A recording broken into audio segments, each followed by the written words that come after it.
వినాయక చవితికి సంబంధించి ఒక కథ ఉంది.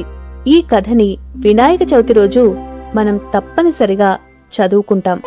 వినాయకుడికి లడ్డూలు, ఉండ్రాళ్ళు అంటే చాలా ఇష్టం కదా.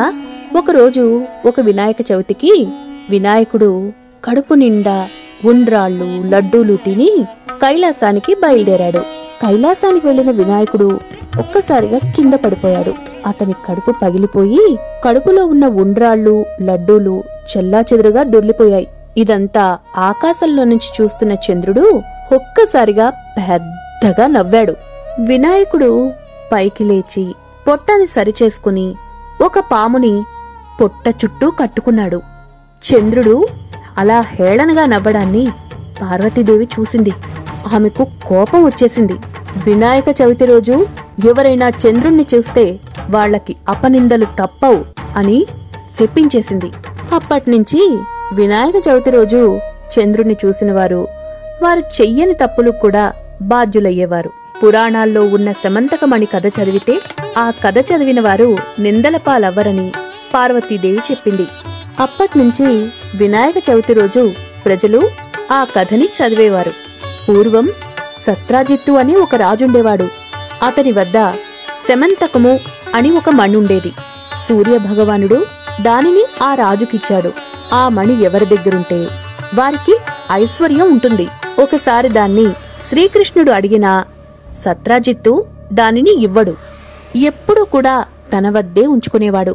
సత్రాజిత్తుకు ప్రసీనుడు అని ఒక తమ్ముడున్నాడు. ఒకసారతను సమంతకమణి పెట్టుకుని అడవిలో వేటకి వెళ్లాడు. అప్పుడొక సింహం అతన్ని చంపేసి మణిని చూసి మాంసపు ముక్క అనుకుని దాన్ని నోట కరుచుకుని తీసుకువెళ్లిపోయింది.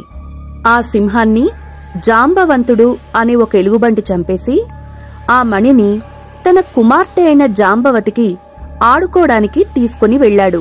జాంబవంతుడు అంటే రామాయణ కాలం నాటివాడు. హనుమంతుడు, సుగ్రీవుడితో పాటు ఉండేవాడు. ప్రసేనుడు తిరిగి రాకపోవడంతో మణికోసం శ్రీకృష్ణుడే తన తమ్ముణ్ణి చంపేశాడనుకున్నాడు సత్రాజిత్తు. ఇది తెలిసి వినాయక చవితి రోజు చంద్రుణ్ణి చూసిన ఫలితం ఇది అనుకుని జరిగిందేంటో తెలుసుకోవడానికి అడవికి వెళ్తాడు. ఎవరు? ఆ శ్రీకృష్ణ పరమాత్ముడు. అడవిలో సింహం, ఆ తర్వాత ఎలుగుబంటి పాదముద్రలు చూసి వాటిననుసరిస్తూ జాంబవంతుడి గుహకు వెళ్తాడు కృష్ణుడు. జాంబవంతుడి గుహలోకి వెళ్లి మణిని తీసుకోబోతాడు. అది చూసిన జాంబవంతుడికి కోపం వచ్చి కృష్ణుడితో యుద్ధం చేస్తాడు. ఇద్దరూ అలా 28 రోజుల పాటు యుద్ధం చేస్తారు. చివరికి జాంబవంతుడి శక్తి సన్నగిల్లి నీరసం వస్తుంది. శ్రీకృష్ణుడు మరెవరో కాదు, రామాయణ కాలం నాటి ఆ శ్రీరామచంద్రుడి ప్రతిరూపమే అని గుర్తుపడతాడు జాంబవంతుడు.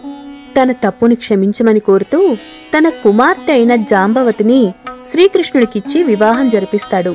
కృష్ణుడు సత్రాజిత్తు వద్దకొచ్చి అతని మణిని అతనికిచ్చేస్తాడు.